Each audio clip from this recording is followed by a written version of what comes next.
Camden's one of the most unequal boroughs in the country, with incredible wealth and incredible poverty living side by side.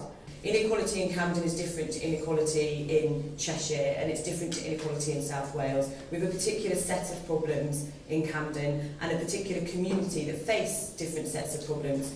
And so we need to identify what it is that's going on in Camden and how we can use our resources to the best effect. These are not simple issues, and that's why we wanted to do the research, and that's why we wanted to do the task force. We want to challenge ourselves to ask these really difficult questions about where we should be working and where we should be putting our effort in times when we've got ever diminishing resources. Public services can and often do reduce inequalities. And I think that's really, really important to say. So, if you look at the 19th century, the most important change to health in the United Kingdom was not the NHS, it was clean water. And clean water was then a public service. It wasn't privatized, it was the Great Victorian Revolution. The next big change was free public education. We believe in education as a public service. We believe in the health service as a public service. And it's really, really important that the arguments are not about whether we have these services, the arguments about how do we deliver them in the best possible ways.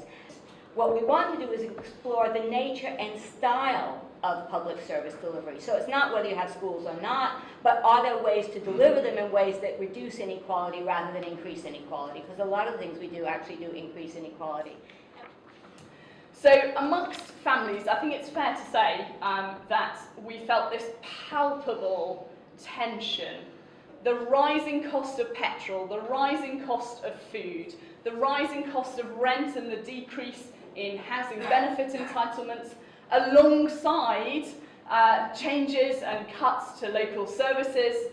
So when we talk to people about the impact of the cuts, actually what they were talking to us about was all of those circumstances. It was very difficult to differentiate something which was happening at a national government level with something happening at a local level, something which is caused by the cost of oil, etc.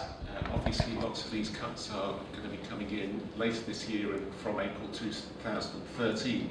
And I wonder just how aware your residents were of the fact that effectively 88% of benefit cuts have yet to be introduced.